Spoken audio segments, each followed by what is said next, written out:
Today's show will have a bit of a running theme, and that is there will be portions where, if you're a regular listener of the show, you will just assume that I am being biased. And full disclosure, I think that's a fair criticism. I think it's at least fair for you to bring it up or to think about. Because I have outsized interests in a couple topics today, and I have personal connections to a couple of the interests today. And so if you say, this guy, this dude, this blowhard, this idiot, all he ever does, or in this case at least, is bring up his personal gripes or his personal feelings about a topic that he should be more of a journalist on, I will hear that criticism today. I will. That being said, I will give it the caveat of, I'm really not trying to do that in this case. Genuinely. I am genuinely, in these few topics that are going to come across today, doing my absolute best to look at them impartially. Do I think that's fully possible? I do not. I don't. I know that part of the reason why I feel as strongly as I do about these things is because of those personal connections. That being said, I'm telling the truth, or at least my version of the truth, my version of what I think is the reality or closer to it, rather than just this being performative or feeling as though this is the only reason why I'm doing these things. I'm going to start with Gavin McKenna because that is the big topic of the week. And it is something that has been gone over, and it's something that a lot of people continue to discuss, right? The Leafs won the number one pick in the lottery, and I have Sam Cosentino later. Once again, Sam is a far greater person on the draft lottery topics, just like my friend Jason Bukala is.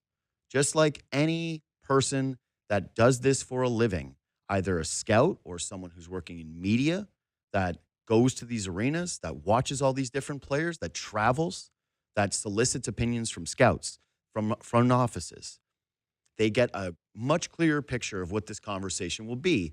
And so some of mine is it's just a far more narrow outlook of this thing, which is understandable. Like, I don't profess to be a college prospect analyst. I've always maintained that I find it a little bit funny how the discourse goes on some of these kids at times when we all lead busy lives and it requires a tremendous amount of work, even if you're not just watching and you're trying to follow it statistically, to compare it historically with things or to try to figure out what the context of this was or who else was on the team. It's a very difficult thing to do, and it requires people like Sam, again, later on at 10 o'clock. That being said, I think when you have a first overall pick, that is the first overall pick for a couple of years, sometimes if that pick is not a Connor McDavid, we end up doing this thing where we overcomplicate the conversation. And I believe that's happening a little bit here with the Gavin McKenna choice. Gavin McKenna, from my vantage point, it does feel a little bit like he is being punished narratively for going to play college hockey in the United States. Why?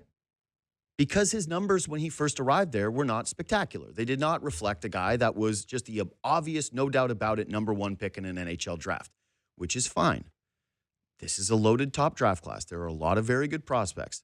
But I just want to mention this today, that I do feel if he had stayed in the WHL and he had continued just to rack up points at the pace that he was the season prior, the conversation might be a little bit different today than the one that we're having, which is, well, is this not open and are we doing defensive stuff? I don't recall a time, maybe I'm wrong because my memory is shot and I'm getting a little bit older, and the Toronto Maple Leafs didn't have the first overall pick in all of these drafts, so the notion that I was going through it and nitpicking it the same way, it's just not true. I didn't nitpick Connor Bedard the same way. That being said, I don't remember a top offensive elite prospect like this where so much of the conversation was about what this winger is like defensively. Is defense an important part of the game? Of course, you want 200 feet players. That's kind of obvious, is it not? There's clear value in having someone who can kill penalties for you or who can be in all situations, who can close a hockey game in their own zone and you feel confident about that player. There is no doubt about it. But again, I do not recall a guy who had this type of offensive talent, which is clear and obvious, getting nitpicked in this regard for, well, he's not as balanced as a couple of the other wingers in this draft class. I don't. I really don't. If someone would like to provide those examples for me, I welcome them. And I'm not being sarcastic. I'm not being a jerk about it. I'm interested in this because this is what I'm seeing from my vantage point. I'm seeing a kid who had 129 points in 56 games for Medicine Hat during his age 17 season. By contrast, Connor Bedard had in 62 games during his age 17 season, 100 points. He then had a 43-point jump the following year. So just using McKenna as a bit of a template for Bedard, because again, both Western Hockey League, both very close in timelines. Is it not fair to assume that Gavin McKenna would have jumped up from 129 points in 56? Like, is that not at least a remote possibility to people? I would say you have to consider this. And if he had just stayed and he didn't go to college hockey, we'd not be looking at those numbers and saying, this is an all-time phenom. You are not passing on this guy first overall. Then there's the conversation about, hey, his second or his first half of the college hockey season, he really struggled. This is a guy that didn't find himself. There were conversations about that, right? Even some of you that are just kind of tuning into the draft discourse at this point in time, you're probably realizing that, hey, look, what is it, 51 points in 35 games? It's really good. It's top 5 in college hockey. But he did struggle a little bit, and there were questions about his size and his ability to play at that level. Go on down the line. Here's what I look at it, though, through the lens of. Gavin McKenna, in his second half of his collegiate season, if you compare and contrast him with 4 of the best college players that have made it to the pros that are forwards in the last decade are Jack Eichel, Adam Fantilli, and Macklin Celebrini, as well as Gavin McKenna. Now, which of those players do you think had the most points per game in their second half of their college hockey seasons? Play the Jeopardy music. It's Gavin McKenna. So the first half of his season was not overly spectacular. He did take some time. Then he goes to World Juniors. He scores 14 points. People view it as a bit of a disappointment because Canada doesn't win gold. Fair enough. There were some warts in that tournament for this player. Fair enough. But ultimately, he did end up with 14 points. And second half of his college season, more points per game than Jack Eichel, Fantilli, and Celebrini. Should sort of be noted in this when we're discussing, like, is he an obvious first overall pick for the Leafs? Last thing I'm going to say about this is don't overlook power play stuff because people keep mentioning this, where they're like, but is he a power play merchant? Is he a power play merchant? Well, the Leafs power play last season was 15th. It was 4.8% in the playoffs in 2024. Out of 27 teams to play in the postseason since 2019, the Leafs power play, sitting at 15%, is 23rd out of the teams that played out of those 27 over that stretch. Those are not good numbers. Those are not encouraging numbers for the Leafs. And what is one of the conversations that we had with the postseason year over year is like, of course playoff hockey matters. Of course playoff hockey is different. Of course you need to be able to go to the tough areas and thrive in those difficult spots. But here is a guy who is maybe one of the most proven power play prospects that we've seen in the last decade. And it sort of seems to be that the power play discussion with him is viewed almost as a negative, that he's like a creator there. Or not maybe as a negative, but something that isn't just overly viewed as, hey, wow, this guy could be an unbelievable impactor to a power play. It's, hey, he gets a lot of his points on the power play. You get where I'm going with this. Anyway, I think we are overthinking this thing. From my vantage point, when I'm looking at the entirety of this picture and when I'm trying to include things like that, it does feel to me like we are emphasizing some qualities in hockey players that maybe don't matter as much as what the offensive output is of this guy, and that considering some of the other draft classes where it wasn't maybe as obvious or maybe it was overly obvious, this one makes it feel more complicated than it actually is. The pick is Gavin McKenna. Just do the right thing and pick the offensive phenom that has put up numbers that are frankly in line with some of the other first overall picks in NHL drafts. Anyways, Blue Jays. We've been doing this whole thing. I got Kevin Barker on the line. We've been doing this whole thing about, hey, last year they got off to a slow start, and last year's record was the exact same. And here's all I got to say that. May is now time to make hay. Last season in May, the Toronto Blue Jays OPS 785. Right now they're 690. They were 16-12 in May. The Jays right now are 2-4. They would need to go 14-8 to replicate that from here on out. it's no longer, it's early, but it's no longer, hey, everything just gets shuffled to the side. It's time for the Toronto Blue Jays to start winning games. How do they do that? Kevin Barker of Blair Barker, he joins me now. What's up, brother? How we doing? Hey, buddy. What's going on? Not too much, man. Sorry for making you sit on the line and listen to hockey talk. I was trying to hustle through it. It's a big deal. You got the first pick. Yeah, we do. Big deal. It's a big topic of conversation. We do. We do have the first pick. All right. So let's just put it this way. Why can't this team hit? What are you seeing with them as a team from the plate? Well, I think "can't's" a strong word. I think you got to ask yourself, how do you start slugging to the pull side? That's there we go. The thing, right? You know, you mentioned those stats, 16 and 12 in May last year. That's because they started hitting more homers. That's the reality of life in this era of baseball, is stringing together hits after hits and not slugging. It's not going to work. I mean, it's kind of worked for the Rays early on because of the way they've been pitching and kind of the way their bullpen is shaped, that, you know, when Kevin Cash hands the ball to somebody, it's basically game over. But that's not the Blue Jays right now. So if you want to turn this thing around and start, you know, going in the direction that everybody wants you to go in, you got to start slugging to the pull side. You got to start hitting homers. And for me, just the quality of bat to do that hasn't been there. You know, you can go down the line other than Okamoto. Mm-hmm. You know, Okamoto is kind of the outlier when it comes to that because he can use the entire field. We've seen him hit homers to right center. We've seen him hit balls to the moon to dead center at the Rogers Center. We've seen him pull homers. And then there's everybody else. Everybody else has got to beat the guy to the spot. That means you got to swing at the right pitch. You got to take a pitcher's pitch no matter what the count is. And that, again, that little stat you mentioned right before I came on about May, mm-hmm. That's the difference. April, they were swinging at pitches they shouldn't have been swinging at.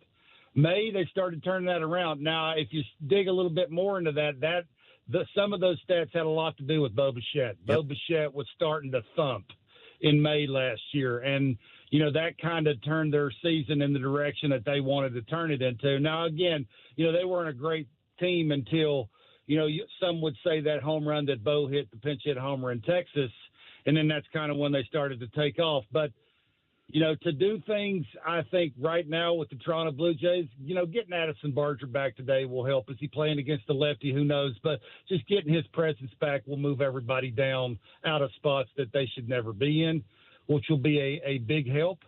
Mm-hmm. But for me, when you're in the lineup, if you want to slug, you got to do it to the pull side. How do you do that? You get a better pitch to hit. Well, that has been a fair excuse for the Blue Jays so far this season, right? Is injuries. They've been missing George Springer and they've been missing Addison Barger and losing Bo Bichette. And I know that he's been replaced technically by Okamoto, and now Okamoto has 10 runs, so it's harder to do that one. But those other two guys represent a lot of Blue Jays home runs last season, right? George Springer ends up being their home run leader, and Addison Barger came in here and one of their most credible power threats. So I'm willing to give them some grace when it comes to the injuries. There's no doubt about it. But at this point, Barger is becoming healthy. He is going to be back.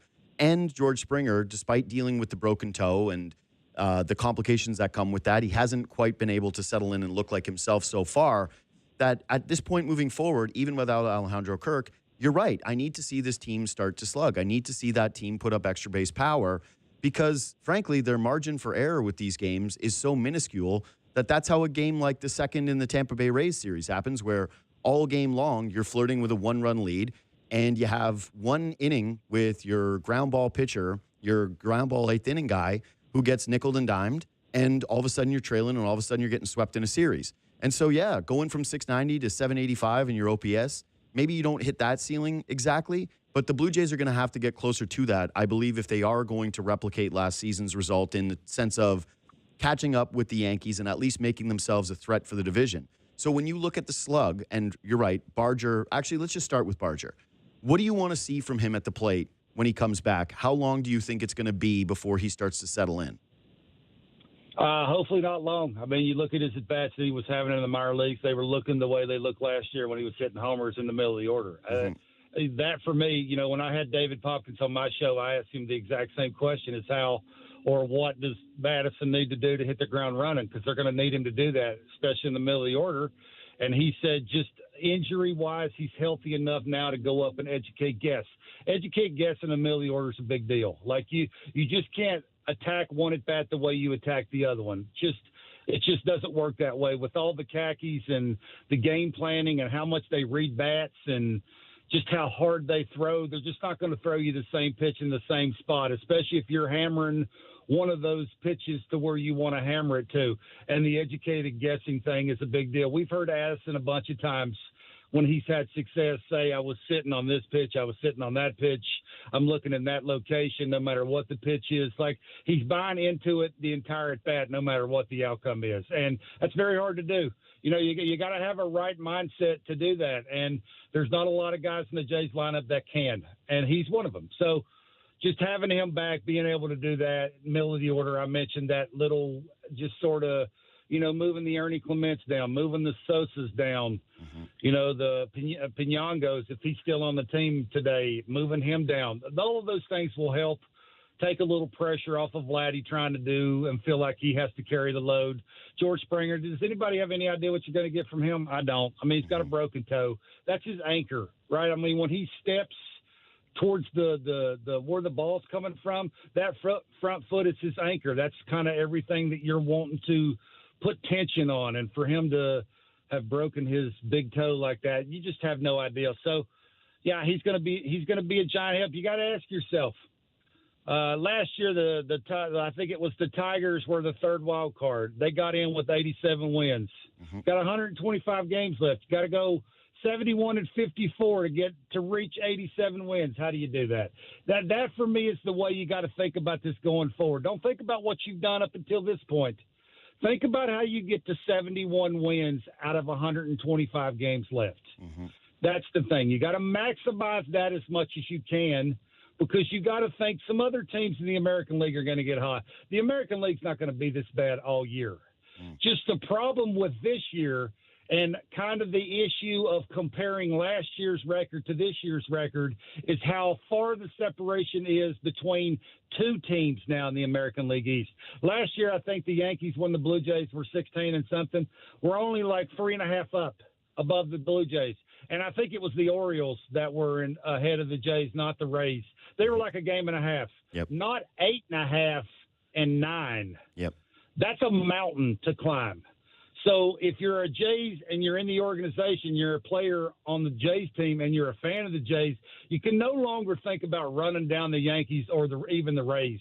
You got to think about, how do I get to 87 wins? You got to figure right in there will get you in the dance. Once you get in the dance, because I would assume that they're going to make moves and bring in I hope a ninth inning guy and maybe another bat.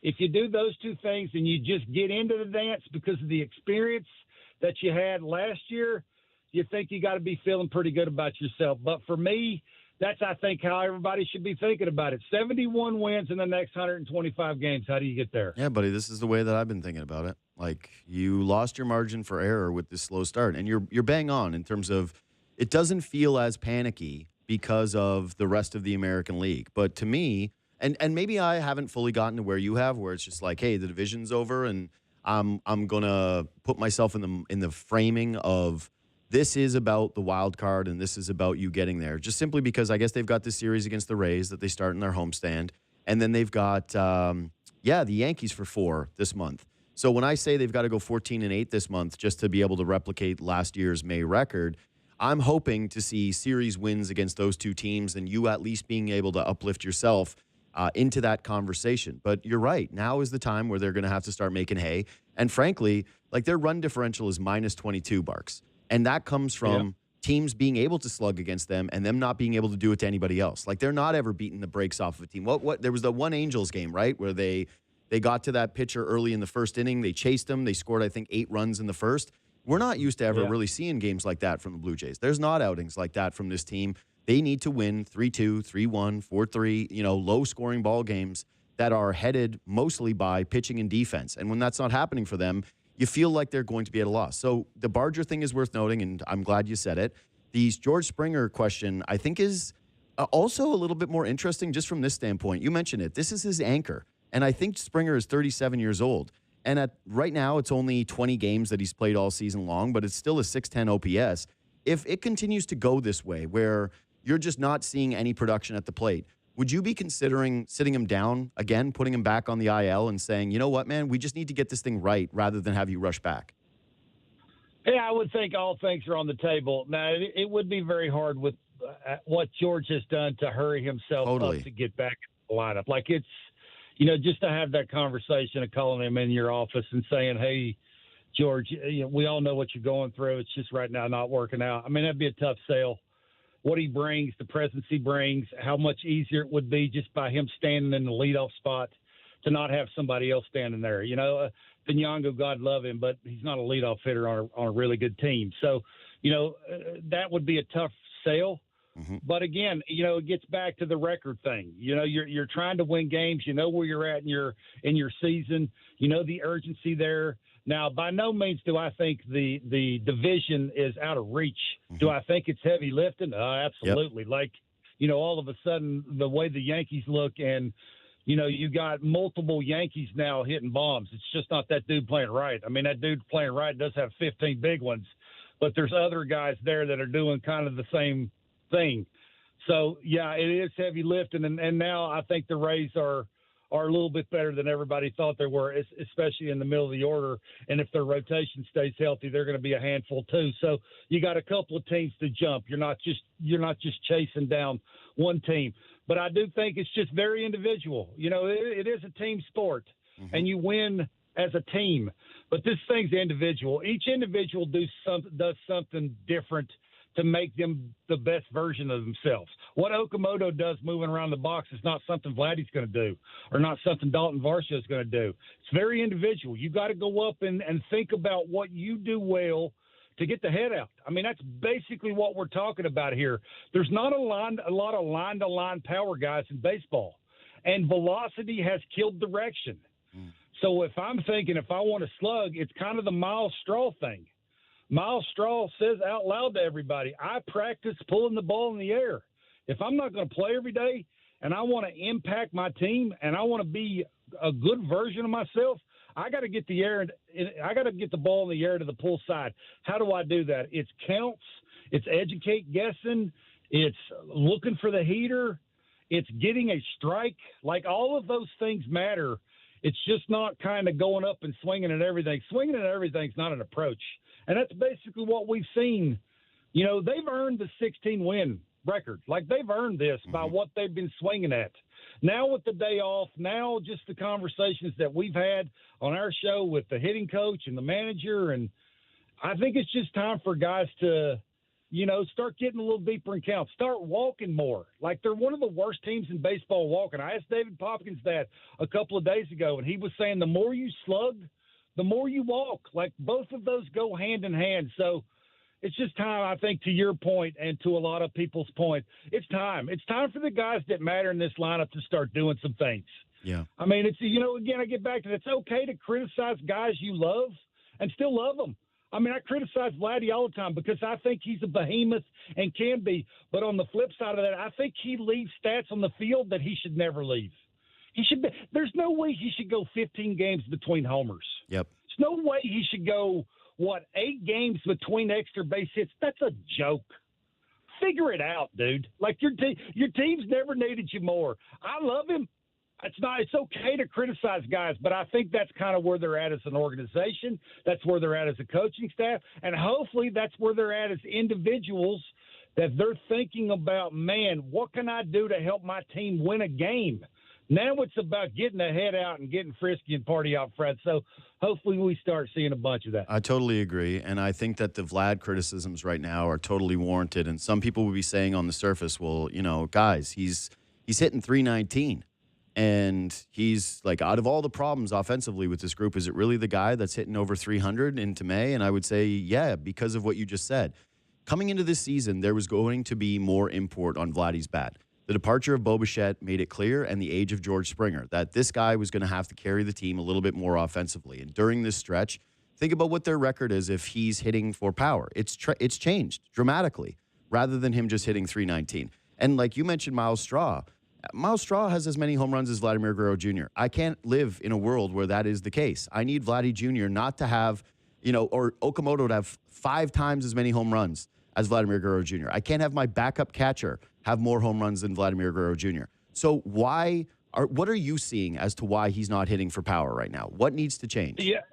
Yeah, to add to those stats, I was looking this up yesterday because we were having this conversation. This is what you do on days off. I think Pinango has 3 RBIs in May. Yeah. Springer, Vladdy, Sanchez, and Varsho have a combined 2. Yeah. That's in 6 games in May. It's just not good enough. Like guys that are hitting in the middle of the order that now have had a time to go through whatever they're going through need to start figuring out. With the Vladdy stuff, I think it's a mindset. Again, I asked David this on our show. I've said this a bazillion times to anybody that wants to listen. I said he's got too many moving parts until he buys into, kind of the Okamoto thing. When they're getting me out one way, I got to move away from the pitcher. Gives me a little bit more time to see the pitch a little bit longer. It just allows me to free everything up, allows my barrel to work the way it wants to work in the zone. And because I have power to all fields, if I'm making contact, I'm going to do special things because of what I've done adjustment-wise. He just got too many parts, right? John said this to me many times to where when his hands move closer to his waist with that little fruition that he does with his lower half, and then his hands start to move really low because he's trying to hit homers, he's a human being. He's like Barker or like John Snyder. When his hands aren't moving as much, he's superhuman. Just consistently, they don't move enough. And now that a lot of guys like Okamoto have added separation with the homer, I think Oki's got, 10 homers? Yep. Vladdy's got 2. He's a human being. John came out in spring training and said basically he's got a key to the organization. It's his, nobody else's. It's been his even when Bo was here. Now, I'd argue that a little, but for John to come out and say that, just a little added pressure of when other guys are going down, now it's the guy with the key to the organization's time to step up a little bit, make the adjustments that maybe he didn't want to make, and go out there and start doing things that only you can do. And I just hope you will start to see that a little bit more.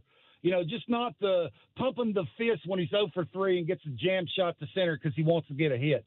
Mm-hmm. That, for me, is not trying to help your team. That's trying to get hits or compile hits early in the season because you want to hit 330 instead of driving in 120 runs that you can do. That's where the criticism's at. It's not because we hate a guy. It's just because we know he can do it, and we see too long of it not doing it. That's totally and right. It just doesn't make any sense to me. So, yeah, I think that right now is getting Barger back will help. Having Barger, Okamoto stacked somewhere in there, getting a bunch of at-bats with traffic on the bases is a huge deal. Addison Barger last year hit 12 homers with runners on base. That was second on the team, only behind Springer. That's a huge deal. Mm-hmm. Like that educated guessing thing is a thing with traffic, right? That'll be an added benefit. But, boy, it's just going to be hard to get to those 71 wins if Vladdy just don't figure out how to be the best version of Vladdy. And that's 30 and 120. A bad season for Vladdy with his talent should be like 35 and 110, not 24 and 80-something. Mm-hmm. That's a joke, dude. I think that's just where we're at, right? And it gets back to the comment I made of him leaving stats on the field. Him being stubborn enough to say that I'm okay with 1 for 4 with a bloop single to a center, and it's not helping my team. He's been paid already. He's not trying to be paid anymore. Now for me, it's time for him to make that little adjustment that would help him consistently go out there and just make pitchers cry. I'm just so much better than you are, and he is. I'm just so much better than you are. There's no way you're getting me out. I'm beating you to the spot. I'm going to take your pitcher's pitch.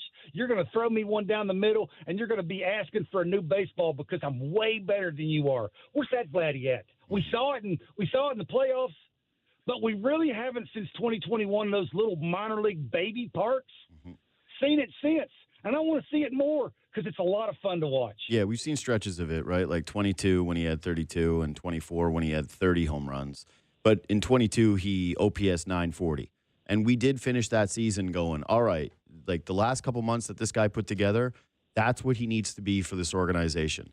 And this year, I believe it has been lacking. One of the problems I've had with it, though, to your point, is that, okay, and this I would view kind of as a positive, kind of where I'm going with it is, when he's hitting 350, and it was all those, it's the jam shot singles or it's the hard hit singles, but no balls are in the air. And by the way, this is a guy with a top 10 bat speed, right? He's very, very capable of hitting these home runs. Absolutely. And we've seen the track record with this stuff. Like, this isn't Rafael Devers, for example, where the bat speed has completely fallen off of a cliff and the Giants are sitting there going, oh my God, what did we acquire in this guy? Like, how many more years of this are we going to be watching in pain? What are we going to do about this?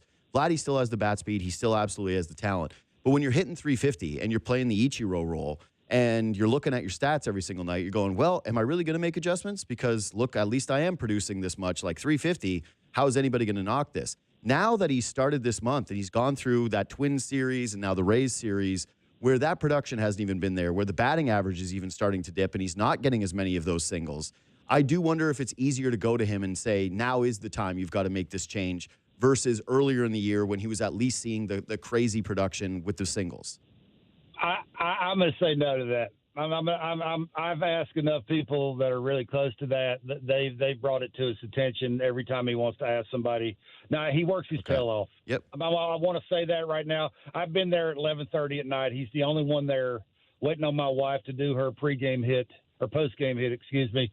It's 11:30 at night. He's the only one in there hammering baseballs. You can hear the ball coming off the tee like nobody's business. He's working his tail off to try and figure out that hand thing. They brought it to his attention. To walk up to a guy that's, where he's at in his career, basically the key that they've given him, what he did in the playoffs, the amount of money that he's making here, to walk up. I mean, they like their jobs. Yeah. John brought it to his attention that, your hands move too much. You're hitting ground balls to third. They don't. You're hitting balls to the moon. It's up to you, big fella. Like, they can only tell him so much. They're not going to force him to make an adjustment. I'll ask you this. No great hitter that does it all in the big leagues has that many parts. They just don't. They don't do it because it's very hard to do. Like, it's impossible to beat guys to the spot. It's impossible to let balls travel. So, again, I get back to, you want to win 71 more games. A little bit of that is in his court. John has made sure that he said it's just not Vladdy. It's just not Vladdy. Well, when Kirky's not here and Addison Barger hasn't been here in a while and Santander hasn't been here in 2 years and George Springer got a big toe, well, who else is it? Yeah. The Sanchez's of the world, there's a reason why the Astros couldn't wait to trade Sanchez. Do you have any idea what you're going to get from Dalton Varsho? Dalton Varsho is streaky. We all love him, but he's very streaky. I mean, he'll carry your team for a week, and then he looks like me for 3 weeks. Yep. Like, it's just you get back to leaning on what you do well and who there is the best at what they do. And I get back to that dude that plays for the Yankees. I think it's a bad comparison because that guy's the best hitter in the American League. He just is. For me, there's not a close second. But the dude got off to a rough start. He's got 15 big ones. I mean, just think about that. They're like 35 games into the season. He hits a homer every other day. Again, it's a bad comparison, but it's just those little things of where he does it at, what team he does it for, the start that he got off to, and where they're at in their season when it comes to their record. They got 25 wins, and the big fellas, a lot has to do with that. Now, their pitching has never been better in my mind. Like, that's the separator, and that's why it will be very hard to catch them. If they stay healthy in the pitching side, they're going to hit more homers than anybody on earth. Yeah. And that's going to be plenty enough. Now, once you get to the playoffs, that may not play, but regular season – and you got to have your muscle against their muscle. For me, it always comes back to the one guy. It's not really anybody else. But I think this is fair. I think but even when people are like, well, he's not Aaron Judge. Well, guess what? After that playoff run, we were saying maybe this guy has arrived to hit closer to that potential and that he is going. He ruined us, didn't he? Yes. He did. It was so good that how could you not look at him and say, all right, maybe nobody's Aaron Judge. No one's maybe going to hit for this kind of power, and I don't think that Vladdy's going to necessarily be a 45 home run guy, but closer to it and the feeling of that. And just to extend this further, it's like, okay, not just Aaron Judge. It's your first baseman, the guy that just showed up here in Chicago, Murakami. He's got 14. Matt Olson's a first baseman. He's got 13.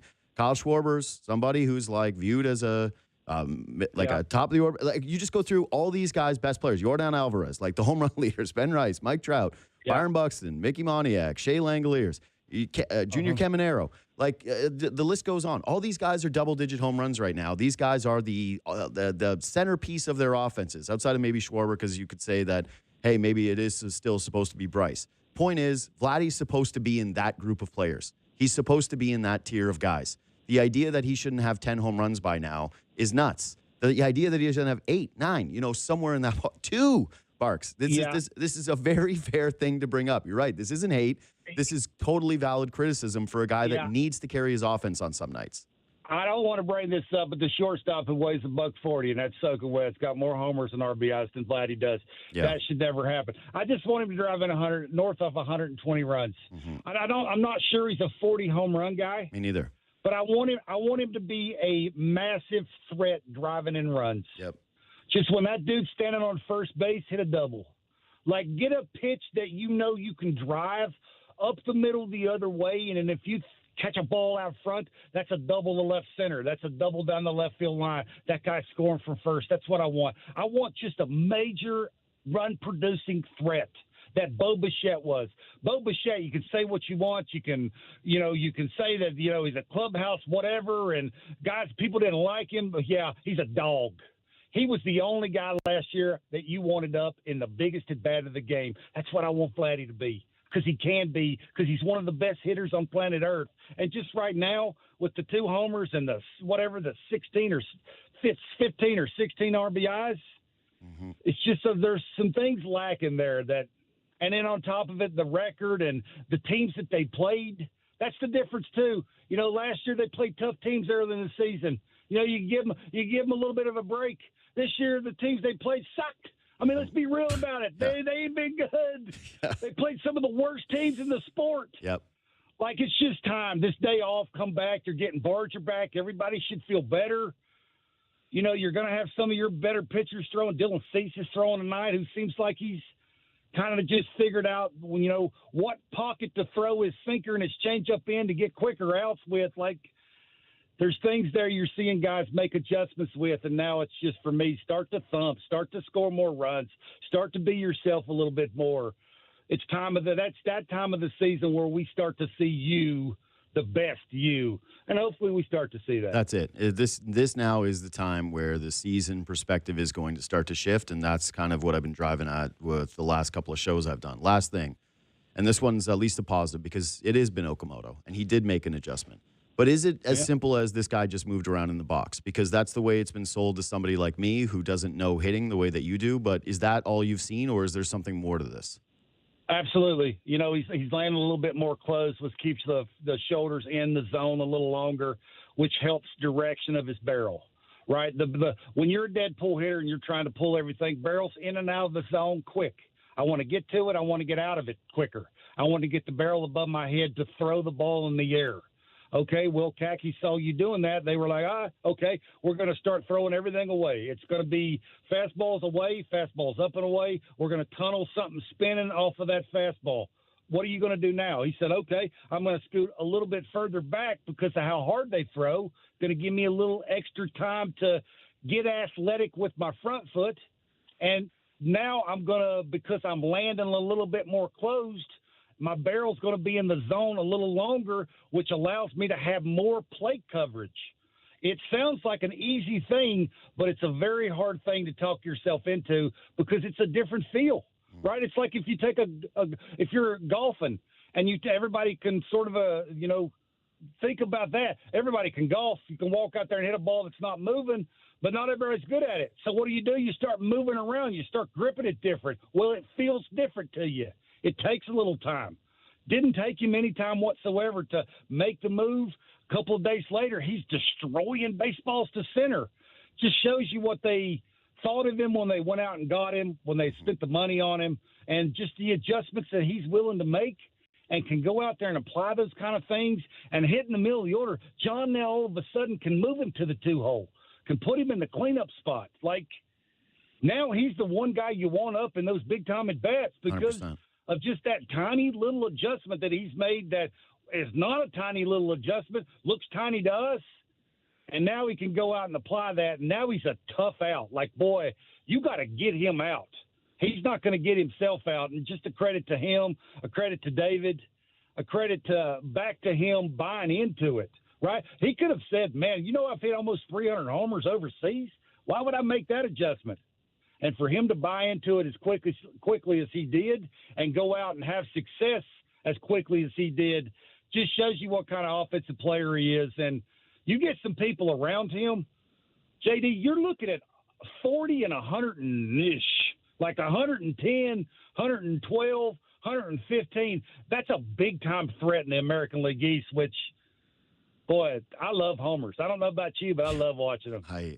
I'd love to see more of them. Bombs, dude. Yeah. Oh, he hits bombs. He does. Yeah. It's glorious. Awesome. You're right. Credit to him for is. making those adjustments. And it really does show you the value of even being a professional, even being that long in the league, but still remaining coachable. Like that is You nailed it. that's a real value, and it shouldn't be overlooked. Barks, this was excellent today. I look forward to listening to your show as I always do. Thanks, buddy. Thanks, bud. Thanks for having me on. Yeah, See man. you guys. Take care. Kevin Barker, Blair Barker. So yeah, I think what Bark says is true. That's just bang on. Yeah. Everybody just wants to see the best for Vladimir Guerrero Jr. This isn't you don't believe in him situation anymore. That's the Devers one. The Devers one is, wow, you might be writing this player off.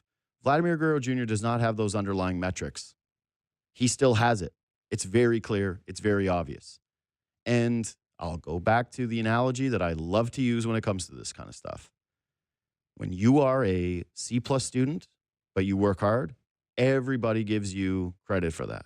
But when you're a C-plus student and you're capable of being an A student in your sleep, the teachers and the people around you are going to be a little bit more upset. And that's sort of what's going on with Vlad right now, is he's doing a nice little B-. That's where I would put it at. B- isn't good enough for Vladimir Guerrero Jr. on a $500 million contract in a season where his team desperately needs his offense, desperately needs him to hit for power, especially right now, as a bunch of the other guys in the lineup are missing or underperforming. And now, like I said, we're in May. Barker's right. They've played a bunch of teams who suck. Their record is absolutely reflective of what they've looked like. They're only a few games above being the worst placed team in the American League. And it is a crowded group, and there's not a lot of teams that have separated themselves from the pack. But May, this point forward, now is the time to start making moves upward. Now is the time where you relinquish the grace period that you've gotten throughout the first month, almost like, again, close to 2 months, but month plus of a season where we've looked at it and gone, yep, the injuries, and yep, slow starts, and yes, this is a bummer. Now, ultimately, if they continue to go this way and they finish May on the same trajectory that they're on right now, they could very much find themselves for sure out of the division, but also even starting to sweat the postseason. Quick break. There is a team that is ruining sports right now, and it is killing the game I love. And my sweet, lovable producer who has backed them to the hilt is starting to realize it on the fly. That's next.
All right, so I prefaced today with there will be some segments that sound like they are just pure bias JD slant because of his personal investments.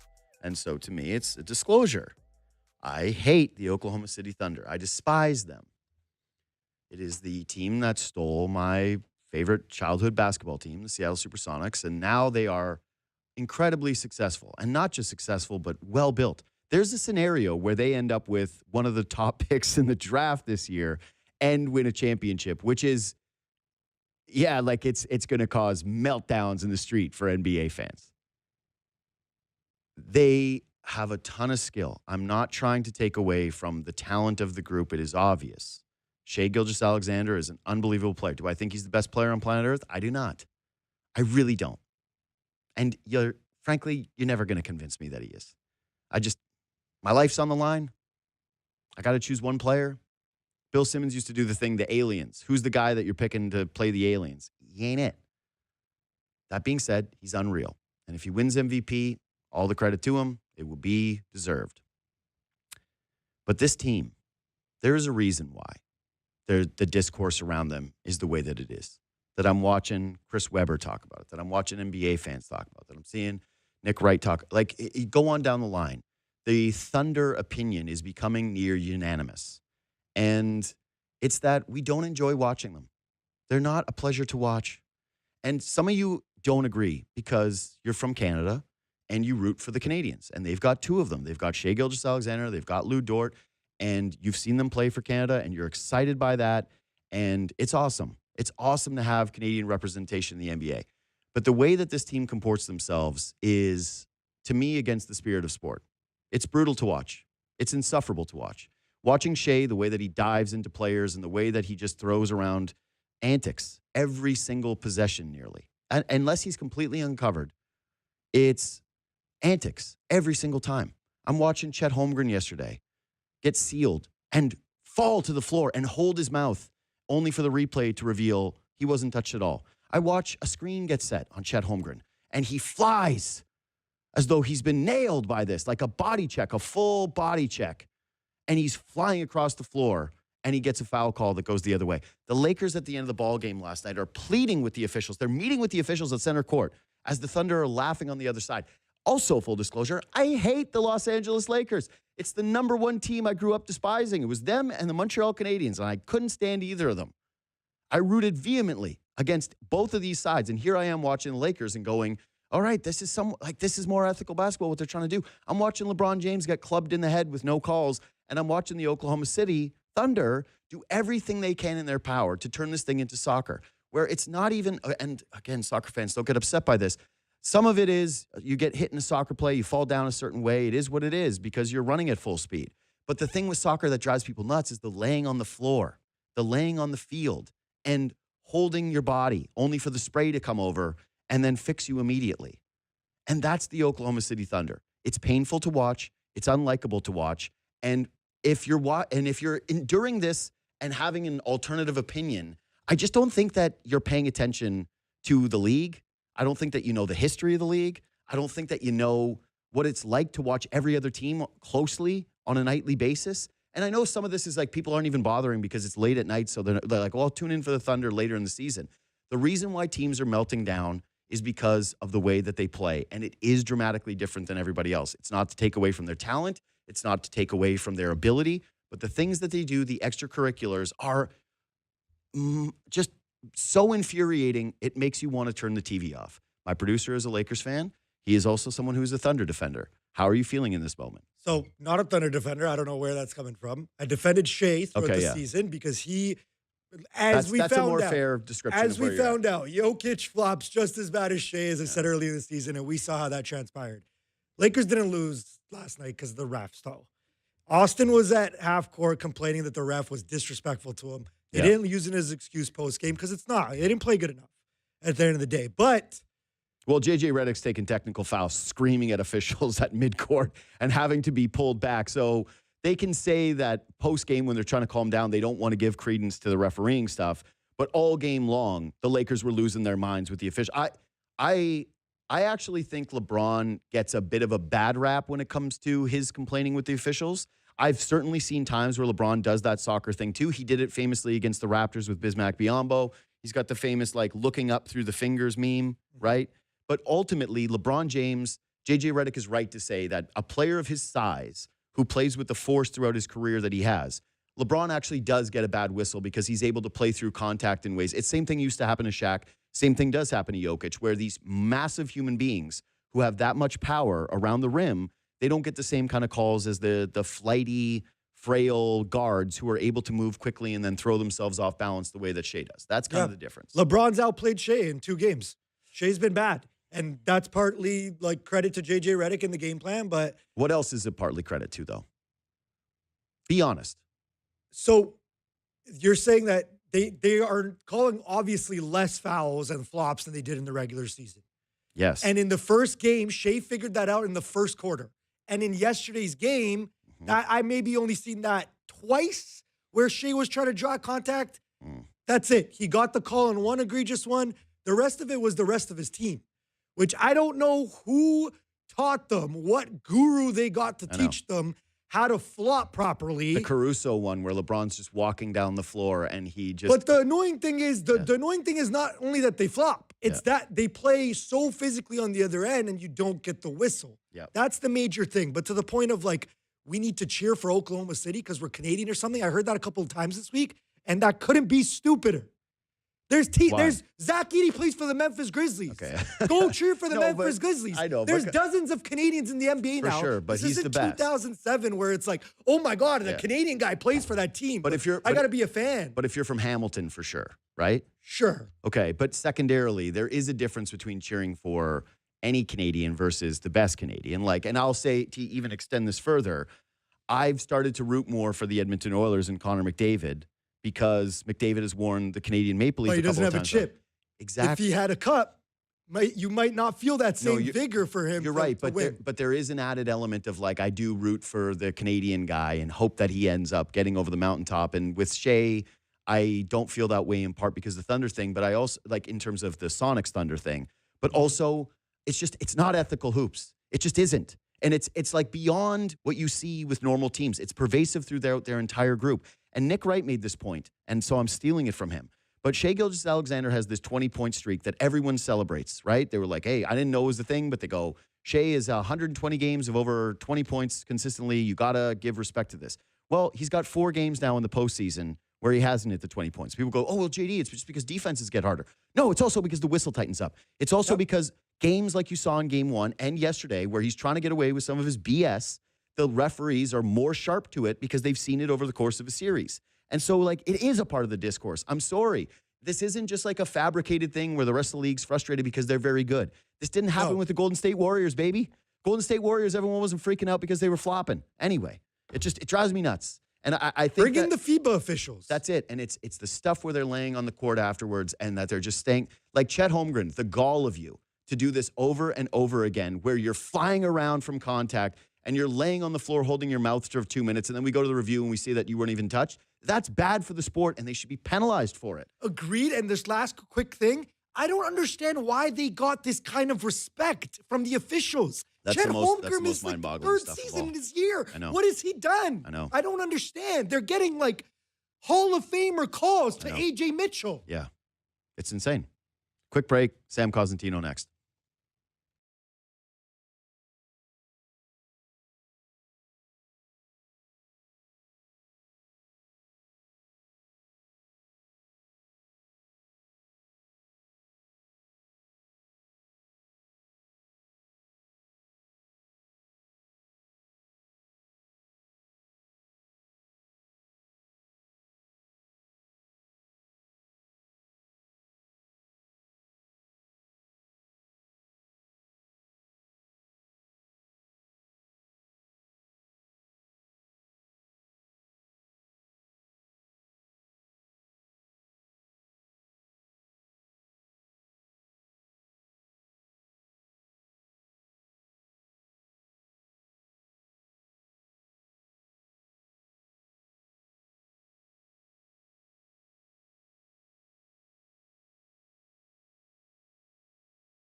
No, Matt Sundin gets all the credit for being the good luck charm, but this guy was there.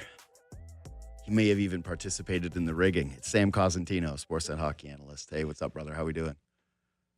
I'm doing well, thanks. I've put all of my special tools away to have weighted those balls. Attaboy. What kind of fluid do you inject in the ball to make sure make sure that one pops up? You did it for Toronto. It's just a little touch of paint. Yeah, just a little touch of white paint. That's all it takes. It's just one little stripe, and bam, baby, the Leafs are picking first overall. So, yeah, very exciting times in Toronto because they get to pick the first overall. But my sense has been some consternation from Leaf fans, some hand-wringing from Leaf fans, because what comes with the first overall pick is also pressure, Sammy. You got to get the pick right. You got to get the right guy. You got to get the best guy.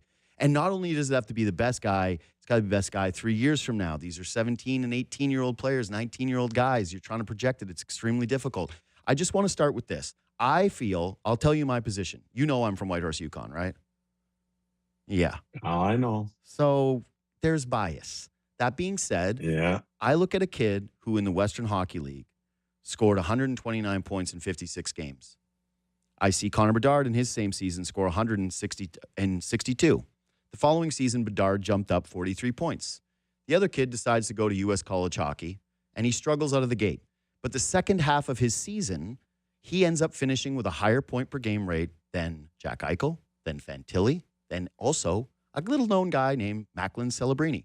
Do you feel as though in this analysis and the conversations that you're having that there is some punishment that is being given to Gavin McKenna in some way because he did decide to go the U.S. college route and not just rack up stats in the WHL, which was clearly the easier path to take? Yeah, when I'm talking to scouts, I don't feel that necessarily. But they all say that, hey, he could have come back to the dub and been a 150, 60-point guy, whatever it is. But their job has to allow for much more scrutiny than that, than just saying, apples to oranges, different leagues, so on and so forth. So I think the stuff that even at the end of the season, some of the stuff is still real, but it was real when Connor Bedard played too. Yep. Off puck play, consistent compete, that sort of stuff. I think the thing that people have to understand is these guys have pretty much, these superstar players have had their way since basically they've been 7, 8 years old. They've racked up points. They've, played above their age group. They've been coddled by whatever organization, parents and agents when they come into the mix for the longest time. And so things, quite honestly, have gone quite really easily for a lot of these guys. Great point. And I have to give Gavin McKenna a lot of credit for saying, yeah, I could have taken the easy route, but I didn't. And that might have exposed some parts of his game that he knows he has to work on. And it left a little bit of consternation for scouts, but all that stuff's okay. Yeah. So let's dig into this a little bit, though. What do you think is the most fair criticism of this kid right now? Like, to you, when you watch him and you're analyzing it and you look at it and say, you know what, this would make me think or doubt that he's a first overall pick. Because, again, the talent and the numbers indicate, like, historically, this is a guy who goes first, and we're not talking all this much about it. Consistent compete. I'd use those two words. So, and that touches a lot of parts of the game, right? Mm-hmm. So if you're playing defense, it's your backtracking once the puck is turned over by your team or by you or whatever. It's backtracking to get into a good position to force the team on the rush to make a different play, to speed up what play they want to make. Then in the defensive zone, it's making sure that you keep your coverage. It's making sure that you're checking. And then when you flip it back and you're going the other way, if you don't have possession of the puck, are you in the corner trying to dig it out? Are you getting into the proper lanes to make sure that if someone's digging it out for you, that you're available to them? So some of that is off puck play, but for me, consistent compete kind of covers a wide range of things. Mm-hmm. But that's not uncommon to these players at this age, that's for sure. And again, they're so used to having the puck that sometimes they forget what it's like when you don't have it, and you don't have it a lot more in the NCAA than when you didn't have it playing in the WHL. That's a great point. But to extend this, when you look at guys with those issues at this age, how often do you see it where they actually drastically improve that area of their game? Well, I mean, it happens, right? Mm-hmm. For sure it happens. And the thing is, it's all about existentialism. So if you get to the next level and your greatest asset is being a power play guy and an offensive guy, Don't you want to play with the puck more often? Don't you want to defend less? But it takes some time. And look at Cole Caulfield when he came into the league. It's taken him a lot of time to Yep. get to the point where he is now, and so yeah, it does happen. But again, you have to understand that it takes time. And here in this market in Toronto, people don't have a lot of patience, right? They Correct. they want they want things immediate. That's kind of the world, right? That's the world today. Sure. Everything wants everything right now, or they want it yesterday. Yeah, it's instant gratification culture has never been Yeah. more pervasive amongst us, and there's a litany of different reasons for that. But one of the differences between Cole Caulfield, because I think that's actually like a really good example here, is Caulfield is 5'8", right? Maybe, like in reality, probably even a little shorter, but whatever. And like that's like when they list Gavin McKenna at 6 feet tall, I'm like, nah, he's probably like 5'11", which is fine, but he's much bigger. But he's he's skinny. He's a skinny, wiry guy. The question is, what do scouts and people think about when he gets on an NHL nutrition program, an NHL strength and conditioning program, how much bigger he's actually going to be able to get, how much stronger he's going to be able to get? Because when you're mentioning these things like compete, or from others that have told me, well, I worry about the areas of the ice. He's too perimeter of a player, and there's going to have to be times where he starts to get into the middle and to where things are ugly and dirty, especially at the pro level.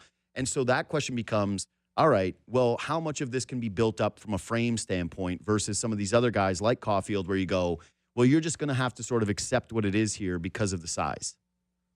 So, I mean, how much difference is there between the resources afforded to him at Penn State and the NHL? I mean, Penn State is a state of the art program. Every single thing you want from nutrition, exercise, sports science, recovery, rest, Mm-hmm. proper training, all that stuff was currently available to him this year. So I can't sit here and tell you, hey, he was in the weight room every day doing what he was supposed to do. Hey, he was consulting nutritionists all the time and eating properly and all that. Like you're not there in the day to day, so it's really tough to tell if that can happen. So Mm-hmm. the other thing is he's a late birthday, right? So Mm-hmm. you're a little bit closer to your full growth as a late birthday player. Yep. But at 170 pounds, there's no question he's going to put on some weight. And usually where you see that is the lower half, right? The hockey player lower half, where you get thighs and rear end and that allow you to be strong in your skates, that give you that strength close to the core of your body. So there's no doubt that he's going to improve in that area for sure, but so is the rest of the group behind him.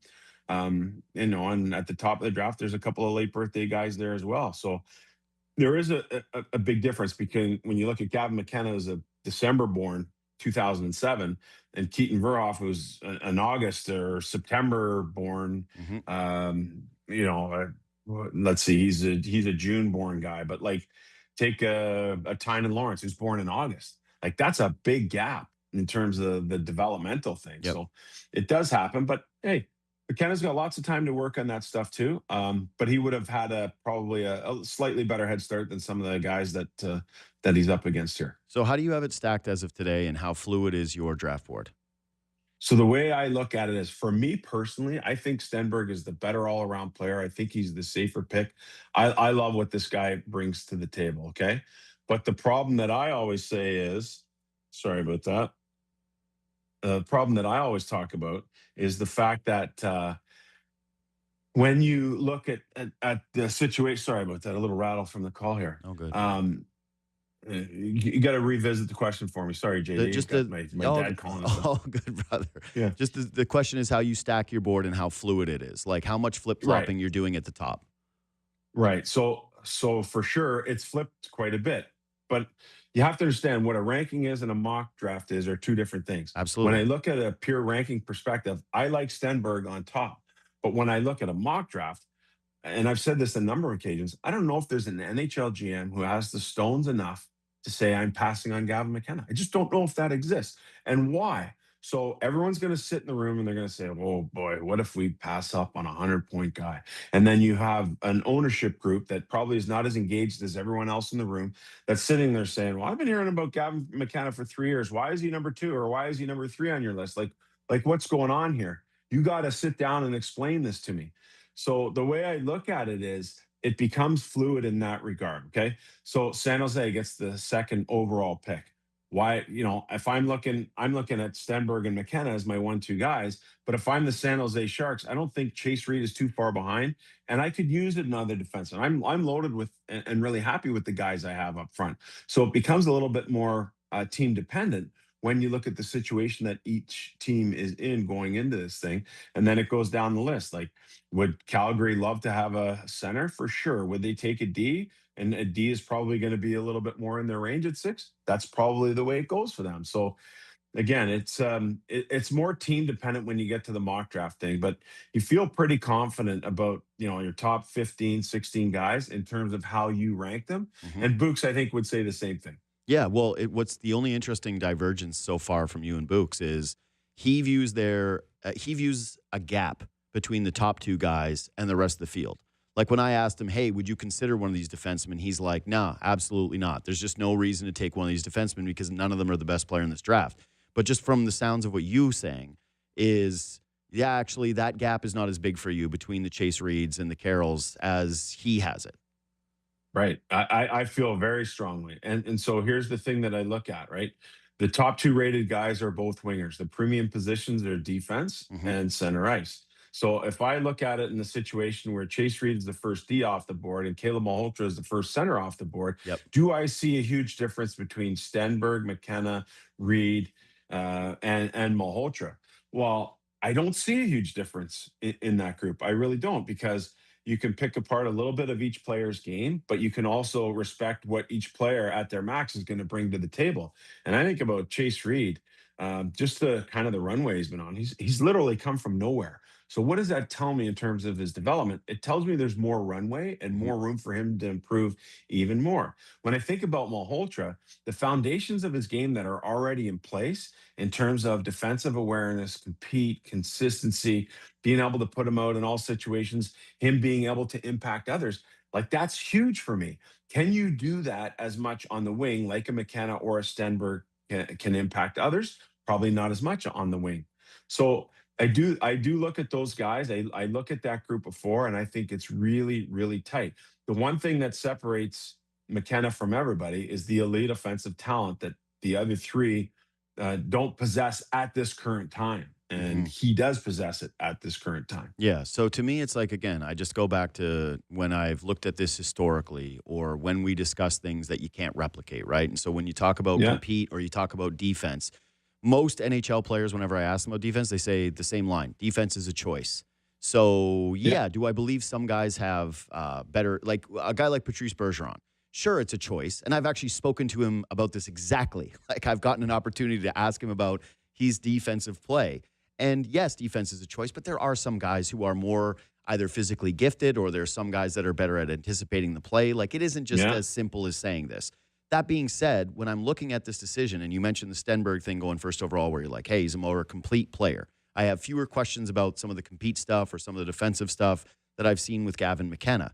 When I'm sitting in that room doing that mock drafting, and if I was an owner or if I'm getting brought to me your list and people saying, well, we do think this guy's the best guy, I'm going, well, which one of these skill sets, though, do I feel like I can develop properly? And with McKenna, it's like, well, he's got something that I don't think these other guys can ever have. And that's where the issue lies for me in terms of you got to have real problems, like real belief that there is like a character flaw or some type of underlying issue that is going to lead to that never being the case. So to dig into Stenberg here, what is it about this gap that has you thinking this way? Because again, I haven't heard a person that's like Stenberg's skill is as close to McKenna's or can reach that ceiling of it. What is it about this particular player and where he's on his development track where you have him as the best guy? Well, I think when like the Sedins are the only 2 guys who at his age produced more in the SHL. Yep. Sedins both went on to have pretty good careers. So there's an historic element to the numbers he brings to the table. And that doesn't happen by accident. That doesn't happen by the guys you're playing with. That happens by driving play, which is a more difficult skill set to bring to the table when you play wing as opposed to center, because you don't have the puck as much. And the World Juniors was a real standout for me. So the pressure on Sweden in their country at that time, like, the most pressure is on Canada. Well, yeah, you haven't been around the world, but when you think about Sweden consistently being a bridesmaid in that event, and that in 2012, Mika Zibanejad's overtime goal over the Russians was one win that they had as a gold medal win. And then this one this year with Stenberg and Viggo Bjork, two younger players leading the way. Like, that's historic stuff. That's the only two times Sweden has won the gold medal since 1981, with all of the pressure that comes along with that from their country and consistently being a bridesmaid in that event. But in that event, he played in all situations. He was the first guy over the boards in overtime, along with Viggo Bjork.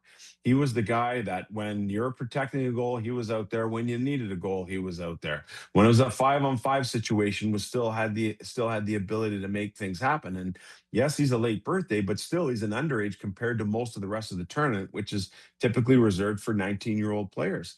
And then just recently, another bout with the men's national team. You're probably going to get to see him here in the men's worlds, and I don't think he's going to be a wallflower there either. So there are a lot of different little marks along the way that tell me that Stenberg has the ability to, it's one thing to produce, but if you're just producing power play heavy, or if you're just producing in situations again, in good matchups or against lesser teams, so on and so forth, that's one thing. When you can produce in all situations, which Stenberg has done, that tells me a lot too. And that's not to say that McKenna is a power play merchant. Don't get me wrong.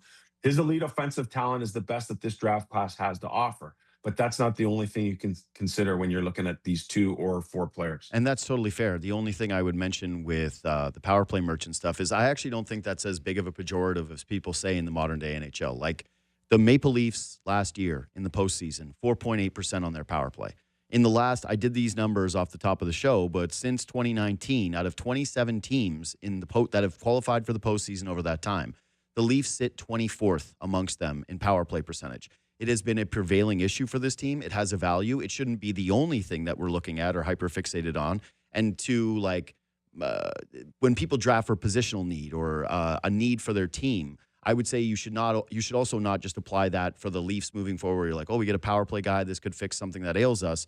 But I don't think that when people say, hey, he's a power play guy or he's a power play merchant, that necessarily just means that doesn't also carry extreme value for NHL teams. To stick with the Stenberg thing, though, the World Championship, this is really fascinating to me because he's going to be there. And McKenna, they decided that, you know what, maybe not the best thing for him to be there, which is a little strange to me considering it really does feel like if Stenberg has this incredible showing, to your point about the mock drafts, how could that not tilt somebody's perspective if you are in an ownership group where you can go and say, look at him against the world's best players? And for Gavin McKenna sitting on the sidelines, I'm like, I don't know. This makes it seem more like the other guy could take a step from you. How impactful is this tournament for him? Because normally when we do World Junior stuff, we go, hey, this is a great tournament. It's useful, but let's not make it everything. And yet with this one, and I know it's NHL players that are in it, men, but it does feel a little bit more like we're weighting this thing. So if I go back to the Slafkovsky draft, the Shane Wright draft, okay? Slafkovsky that year scored 7 goals. Slovakia earned its first Olympic medal ever. He was the MVP of the Olympics. Okay? So I tend to think that the Olympics has better talent than the Worlds. Yeah. If not, that's a debatable thing. No, it is. So when Shane Wright was the guy all the way through, and then they're like, oh, the Olympics. So when Montreal was doing its due diligence, they had Shane Wright in for a meeting, they had Slafkovsky in for a meeting, and they had met them several times throughout the year. But when they got to Montreal that year, they actually took both guys out separately and grilled them to the nth degree. And at the end of the day, that probably doesn't happen if Slafkovsky doesn't have a world-class Olympic performance. So you're right. You get into this world championship situation, and if Stenberg goes off, just like an Albert Smits might go off for Latvia, that it does change the game a little bit. For sure it does, because you're playing against the best or close to the very best players in the world. So I think for Stenberg, he's probably sitting there saying, oh my gosh, McKenna's not coming. Let me try and separate myself right here, and let me go out and do the things that I do, and do them against the best players, not just junior age players in the world. Well, I'm kind of confused by McKenna's decision. Like, I just am. Like, you were going to go play for the team, and then it became we're going to focus on the draft process. And yet you and I are sitting here today, and you're as plugged in as anybody, and you've done this for God knows how many years at this point in terms of what evaluating these prospects.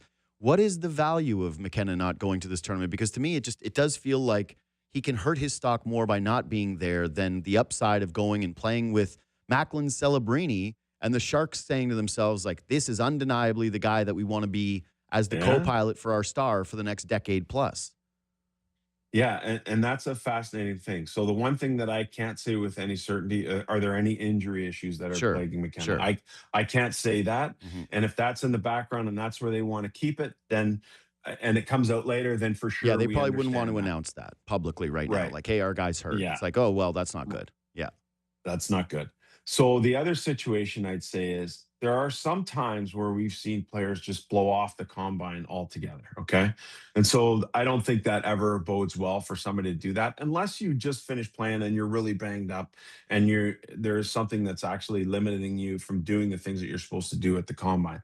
But I feel like the combine itself, I think people put more into it than maybe they like to let on. And what do I mean by that? So you go there, okay, and from a physical perspective, you get a real good idea of what's to happen ahead, predictive wise. And there are some teams, JD, that really do a good job saying, okay, we're looking at his gait, we're looking at his power, we're looking at his jumping and these sort of things. And they're saying, all right, there's deficiencies here that we definitely can work with and improve. We have workouts specifically designed for that to fix this issue and to make them much improved in this area. By the same token, there are some predictive things that a player has with those results where you're saying, oh man, this guy's going to be knock-kneed his whole life. He's going to be pigeon-toed his whole life. He's not going to be able to maximize his skating, his stride, so on and so forth. A lot deeper than stuff that I would know. And so if you're going into that situation, the combine, and you're the number one player, I think your goal would be now, putting the world aside, I'm going to go and be the number one guy. I'm going to train to go and be the best jumper, the best this, the most predictive I can be. I'm going to heal whatever things I have. And I'm going to go to the combine. And that's where I'm going to make my separation as opposed to playing in the world. So you can debate whether that's the right path or not. This is the path that Gavin McKenna has chosen. So now he is in full control of what he does between now and the time he gets to the combine.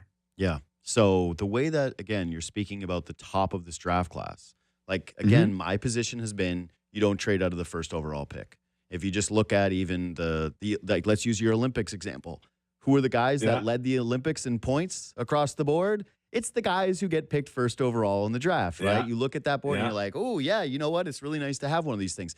I think that it takes courage and conviction to be like, yep, you know what? Even if it isn't a consensus like a McDavid year, we know who our number one guy is. We're going to get our franchise setter. We're going to make this pick. But by the sounds of the way you're going with this, where you're like, I don't have that much of a separation with Chase Reed, or I'm interested in Chase Reed.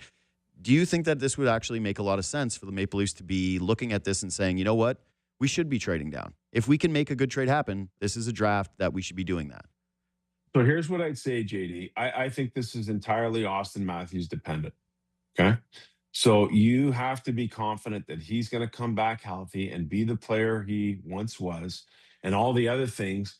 Like in the long game, the injury suffered by the Ratko Gudas hit might have actually been a good thing because it's given him an extended time to heal whatever else might have been bothering him. And there's been a lot of consternation and a lot of debate about what it is. Is it the back? Is it the knee? Is it the wrist? Is it this or that? So he's had an extended time period to be able to kind of mend and cure all of those things. Who knows? Maybe he's gone to Germany a few times to see the master doctor over there, so on and so forth. But and the reason I say it's Auston Matthews dependent because if he's sitting there and he's looking now, I don't know if drafting first overall is a huge thing for him. Like, has he watched enough to understand, like, this is the guy who's going to come in and do what he's supposed to do? Like, I don't know. Like, is he going to have that much of an impact? My guess would be no. My guess would be no. My guess would be no. So at that point, is Auston Matthews going to be sold or believe in what this new group led by John Chayka and Matt Sundin has to offer? Okay. So that's the thing that you have to understand here. If that's the case, where you don't think he's going to be believing or buying in and so on and so forth, then you're saying, well, now I got to start to think about the long game.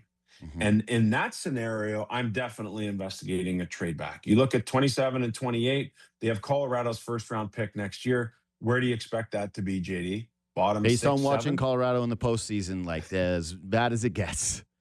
Yeah. So, and when we're talking about first round players, first round picks, having that impact for your team moving forward. So in the case where I don't think I'm going to get Austin Matthews to buy in, I'm moving that pick.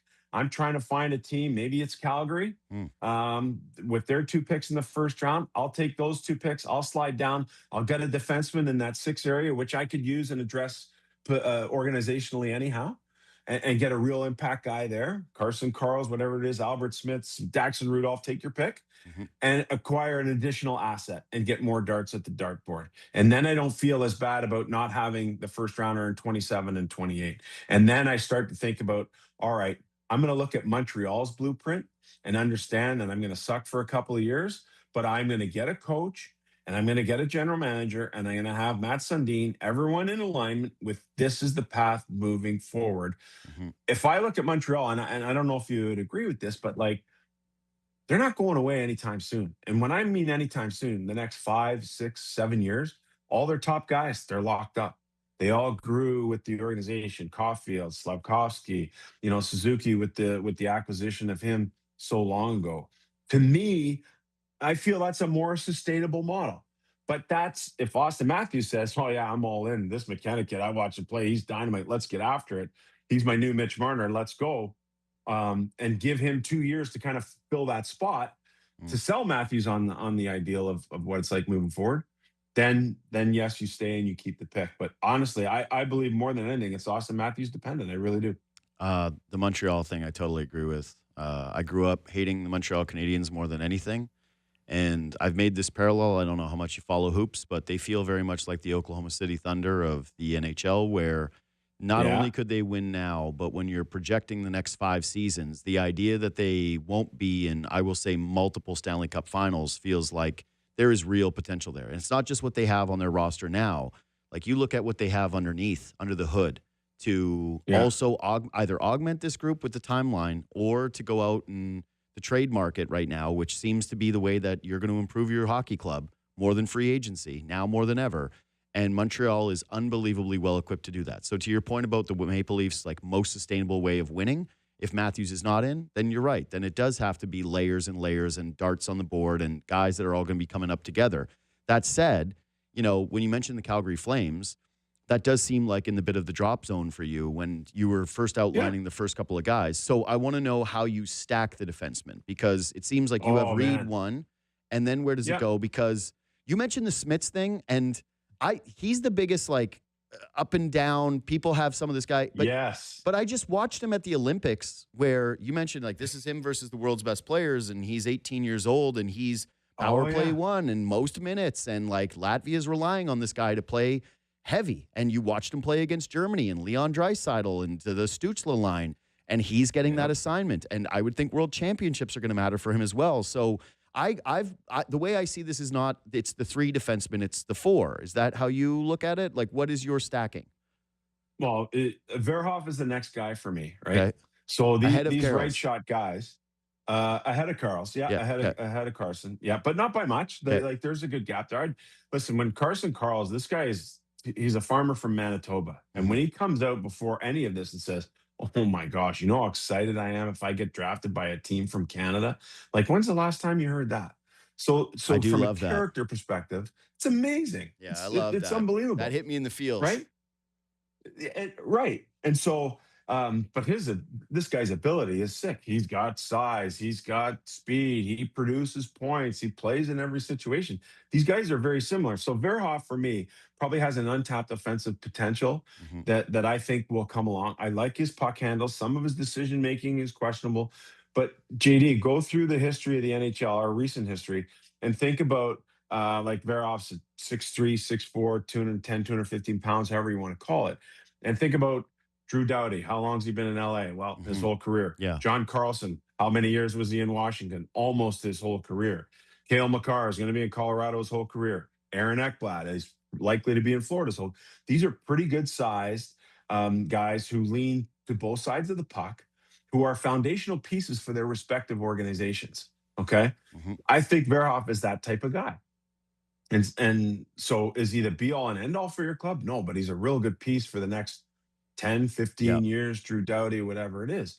And then you look at Smiths, and again, for me, I think offensively, that's not going to be a strong suit. It's going to be matching up, defending, taking care of the net front, defending teammates, being a real good character guy in the room. Someone, again, who when you're protecting the lead, he's the guy you want out there. Your 5-on-6 situations.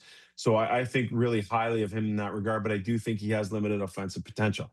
Then you go to Dax and Rudolph. Like, this guy almost had 30 goals. He had well over a point per game.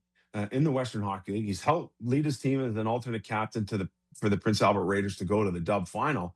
Like, what a year he's had. And he comes in with energy and a big smile on his face. And he's like, yeah, boys, let's go. Like, he's that type of guy to bring energy to the table as well. So you have a number of really good options there. And again, there's not a whole lot separating those guys. And again, going down to 6, Morgan Riley is really the last defenseman that the Maple Leafs have drafted and developed. And while he might be on the backside of his career, he was probably at the height of his superpowers, a 2 or a 3 guy on a championship team, but was forced into a one role with the Toronto Maple Leafs because they didn't have enough to surround him. So did score 20 goals. Right. And this guy, like, unbelievable player for a long time. And of course, he's getting maligned here later in his career because, again, he's playing more than he should have to. But that's the last drafted and developed Toronto Maple Leaf defenseman. Any one of these guys, I think, would bring as much to the table as Morgan Riley has over his career. And I think that's a really good thing. Well, I think that what you're describing here, though, too, that Leaf fans can certainly understand is the value of having someone who's actually a 1 or a 2 on your blue line. Yeah. And the stability it brings your organization for a decade. And so it shouldn't be dismissed out of hand. And if you think one of those guys is one of those dudes, then absolutely it plays a factor into your thinking of trading down. Can I give you before you go? Hang on. So let me present this to you. Yeah. Matthews, McKenna, all in, boom, let's go. We need this really good, defenseman who can do all things. Darren Radish is a free agent. He's from Orangeville up the road. So, and he's a goner. I saw his Tampa media conference. He's gone. You think so, eh? I don't know. Did you not hear the way that he's... I watched it. Yeah, and I watched Breezeball too, and it seems like it's worlds apart now. But let's just see what happens. All right. They're, tax-free organization that gave him a chance. They tend to keep their guys. So anyways, we'll leave that alone. But there is a path forward. If Matthews is like, let's give this thing a try, go get McKenna. All right, now we got Radish. Like, that is a drastic change from what we had last year. And all of a sudden, that path to go forward and get back in the playoffs is there for me. Is it the long-term sustainability plan? Well, Radish is 29 or 30 years old. When's that drop off come for him? In 4, 5, 6, 7 years? I'm not sure, but probably, 35, I'd say, is probably where it is there. So that's where you see a path forward too. So I'm fascinated, all told, by this Sundin Chayka thing and which way they're going to go. But let's be honest, it sounds to me like him taking the job was predicated on the fact that, hey, we're staying the course here. We're Matthews, we're Nylander, we're Tavares. We're staying the course and getting back in the playoffs next year. I don't know if that's the right path, though. So, which is pretty damn reasonable, Sammy, given the last decade. I think that's a fair question to raise. Before you go, I just have this one thing, and it's on Verhoff, which is I outlined it, that you're not supposed to just take the World Juniors and apply it to everything. Like, it's not supposed to be the only analysis. But for someone like me who covers every sport, I'm not watching this kid on a nightly basis. I see YouTube highlights, which are, hey, here's the best of the best of him. And then I watch the World Juniors. And my fear watching him at the World Juniors is that it's like, I don't love it when the big guy doesn't have snarl. And when you mentioned Drew Doughty, for example, it's like, well, you know what he had? Like, when you mentioned the Gavin McKenna compete thing, that's usually, for me, a little less important if it's your super skill winger that's going to get 100 points versus your stable defenseman who's anchoring your blue line for, like we said, a decade plus, and the personality that it permeates. And I know the game is changing a little bit. We're not looking for necessarily Chris Prongers with elbows the way that we used to. But when I watched him play, and I know he's wearing the cage and it's a one tournament thing, I'm like, can I see just a glimmer of it? can I just see a flash Yeah. where I go, you're going to use that size to impose it on somebody that I feel like you're a big player outside of just when I'm watching you stand next to someone? Do you like, is that something that you evaluate with this guy? Like, is this a fair concern based on what you've seen in junior with him? Like, where are you at with that component with him? Because to me, it's stuck with me after that tournament, and I never was able to let it go. Entirely fair. So the situation at the World Juniors, the last 2 games they played with 8 defensemen. Okay. Mm-hmm. So automatically your back's up and you're saying, if I'm getting 12 minutes, which is roughly what he got in those final 2 games, I'm not doing anything to take myself off the ice. I'm still international refereeing, so on and so forth. And I'm not saying that he's a big behemoth and applies himself physically all the time, but I think in that situation, in a vacuum, it for me completely understandable. I was getting few minutes as it is. I'm sure as heck not going to go out there and overextend here and end up sitting in the box. So I'm just going to go and politely do my thing, keep my minutes, and move along. Okay. At the under 18s, utilized more in a shutdown defensive role. So that's a step towards that, the physicality that you talked about. But is he a guy who you're worried, you're thinking about where you're coming across the middle of the ice and he's going to Scott Stevens you and come across and lay you out? He's probably not that guy. I do think, though, in these kids who are bigger when they're younger, it takes them a little while to figure out that they can actually be bullies. And the guys who can do it at this age, oh, now you're on to something, because that's not something he's going to lose. The guys who don't have it at this age, like you question, oh my gosh, is this part of his game? It better be. It has to be. But I do think there's still room for development in that regard. And the guy's probably not done growing either. You know, is he going to be a 6'5", 230-pound guy? Well, at that point, you better play with more of a physical and edge that you brought to the table. But the flip side of that is, I mean, as a freshman in college, a young freshman, the guy's playing 20 minutes a game. He's playing in all situations. And he's able to get his team on a really good team into the Frozen Four and so on and so forth. But there's been this, right? World Juniors, not playing a lot, not being the physical guy. All right, back to North Dakota. Okay, we're going to the Frozen Four. Wicked. Oh, under 18s, I'm being utilized a little differently. Maybe a bit of a downturn there. And so we're going to see what happens, getting a chance to meet him at the combine, getting to hear the scuttlebutt and that sort of thing. But I do believe there's a lot there with this player. I just think that there's some other players that have kind of risen above here. But after Reed, he's probably my next guy. Yeah, okay. That's good to hear. Just like, it was a little interesting. I thought a little under the radar that during the World Juniors, we went from like, hey, this is a Gavin McKenna question with Verhoff and Stenberg sort of as the third horse in the race. Yeah. To all of a sudden, we appeared back here at the draft lottery, and it was like, ain't nobody even talking about Verhoff in the top 3, like, or in the top 2. So it was like, all right, what happened there? Is it more of what I had seen at the juniors, or is it something else? And so I think that's it's good commentary on Reed, though, and it's good commentary on Malhotra, right? So, when you're working with kids this age, and I tend to try and work the positive. Like, why did Verhoff drop? I'm like, well, he didn't so much as drop as the other guys, which I like. Rose, and I think that's fair. Yeah, I think I like that a lot. Sam Cosentino, thanks as always for making time, brother. It was great to see you. Thanks, JD. Take care. See you, pal.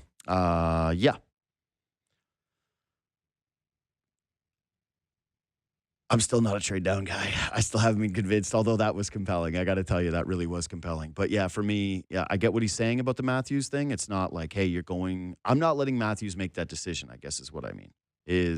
I don't want him involved in the decision-making for this organization. This is Chaika, this is Sundin, this is Mark Leach.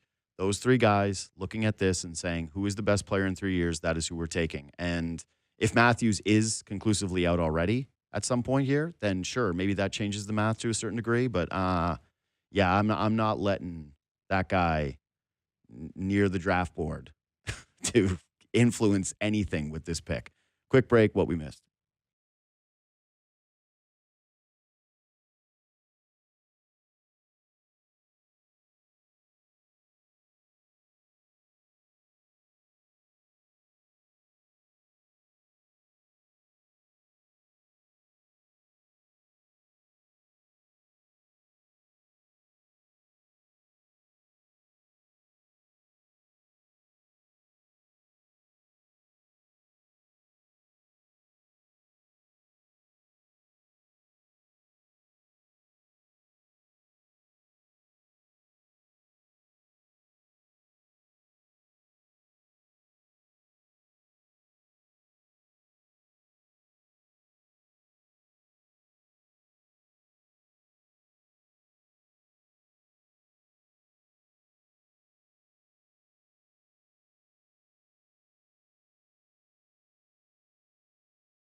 All right, Armin, what did we miss? You have a thought on the Cleveland Cavaliers? They are down 0-2 after beating the Raptors in Game 7. Pistons have kind of given them belt to butt. So I didn't catch the game yesterday, but I did. Does it seem like it's been a close series? And how do you feel if the Raptors were here instead of the Cavs? So here's what I would actually say about the series. It's 2-0, which is what the Cavaliers found themselves in against the Raptors. And then perception shifted throughout the course of the rest of the series. So this is not fait accompli. But what I would say is if it continues to go this way, it does change a little bit about how I view the Raptors series against the Cavs. It just does. And it kind of has to. And some of you may say that's unfair. And some of the things the Raptors did, I think, are actually pretty undeniable. Like the Barnes piece of it and the CMB just kind of being dogs and the two guys really showcasing a lot at the playoff level. I don't think that there's like are we sure Scotty Barnes is as good as we are thinking right now based on what happens with Detroit? No. What I would say is this. The Cavs, their defense is brutal. We just watched a series with the Detroit Pistons and the Orlando Magic where that offense could not get off the runway. It was Cade taking a million shots, and everyone else failed to contribute in a meaningful way consistently game to game through their first 7. In the first 2 games against the Cavaliers, we have now seen, especially in Game 2, all of a sudden the Pistons' other guys start to go off. All of a sudden Duncan Robinson's a part of this. Like Tobias Harris is doing his thing. Jalen Duren's doing his thing. And all I would say is if the Cavaliers get smoked in this series and we're evaluating them from a defensive standpoint and the way that the Raptors were able to attack the rim a lot, the Barneses and the CMBs inside and, yeah, even RJ to a degree. I think you got to look at it just a little differently in terms of what they actually played against. And conversely, we would be doing this if the Cavs went to the Eastern Conference Final and they pushed the Knicks to 7 games.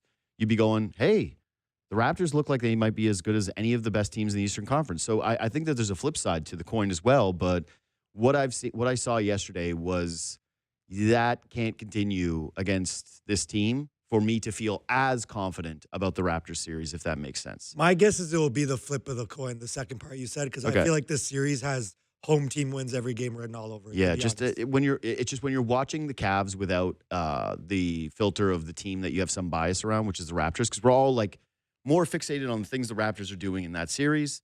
And so you're not taking away as much from the Cavs. But just the James Harden turnovers, the sloppiness of their team, the body language of their team, the fact that, by the way, Donovan Mitchell continues to struggle, even absent Scotty Barnes being in a series. And I know Pistons a good defensive group, but still. Sorry. Yeah, it's a little indicative of just kind of, whoa, all right, maybe the Cavs beating you in 7 isn't quite as impressive as we thought.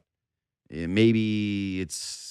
Yeah, we'll have to see. But so far, my radar's up on it based on these first couple of games. Okay. What's next? Well, I'll ask you about it next week when the series progresses. I need more time. Sunday is the NBA draft lottery. Yes. 3 p.m. Eastern. So weird. Sunday. Why? I don't know. The Brooklyn Nets have a 14% chance. They have the highest odds, along with the Pacers and Wizards, of getting the number 1 overall pick. They picked Vince Carter to represent them at the draft lottery on Sunday. They didn't just pick him. Is that not weird for you? Yes and no. He played 5 seasons with the team. Yes and no. The Nets, did they retire his number? They did last year. So I just couldn't remember if it was they honored him or if it was an actual jersey retirement. Full retirement, baby. They're like, Vince is a Brooklyn Net. So I have already done my piece on this, and I actually took a lot of heat on social media when I had this take of, I think that the Raptors unveiling a logo and a court and a jersey that had a Raptor emulating Vince Carter's dunk and wearing his uniform number was Mickey Mouse. Was it a cool-looking jersey? Undeniably so. Is that an amazing moment in Raptors history? Absolutely it is. Court looks dope. Jersey, I don't agree. But whatever. Either way, like the logo's cool, like the concept is cool, but the idea that you embrace that as an organization when this guy left you in really controversial circumstances and the healing's done. I'm not here to like relitigate the Vince Carter situation, but the fact of the matter is, try to picture another team making a logo with their star player. Like, it doesn't. Some Raps fans were hoping that 15 was Amir Johnson on the logo. They would be happier with that. I'm just saying that it's like, so I get get the Lakers. Like, I know they had the Mamba jersey, but it's like, you think that they're going to make a Kobe logo with this? The Bulls are going to have an MJ logo on their jersey. Like, that the Mavericks someday are going to have Dirk Nowitzki jersey night, jersey or court. These guys are like unassailable with their organizations, and they wouldn't really be doing these kinds of things. For the Raptors to do it with Vince Carter made me feel very much like we're back in the Chris Bosh era where we're desperate for a past that should we be sentimental about? Absolutely. But like now they've won a championship. I want to see you evolve as an organization that doesn't like just lean on the Vince Carter thing the way that you do, which is a little oversized. And especially in the light of this guy being willing to share organizations. He never fully committed to the Raptors. He didn't turn down the Nets. He's like, I'm going to go to the draft lottery for the Nets. I'm as much of a Net as I am the Raptors. Oh, the Raptors are home, but until he goes and does the Nets things, the Brooklyn things, it's embarrassing, man. It's embarrassing. He did say when he goes into the Hall of Fame and he's inducted, he's going to say I was a Raptor. Sure, because he was. But the idea that he's doing the double duty, the double shifting with Brooklyn, and it's like, yeah, come on, man. Why? Why did we do this? Why are we continuing to do this? For the love of God. It's embarrassing. You're allowed to be embarrassed by an embarrassing situation. I looked at it more like embarrassing for the Nets, honestly. No, I think it's more embarrassing for the Raptors. Truly. It really is. The Nets didn't make a Vince Carter jersey. Send Jamal Shed for the Raps, though. Sure, do Sunday. whatever. Who Get that cares? nice big smile up there. We'll see you next week.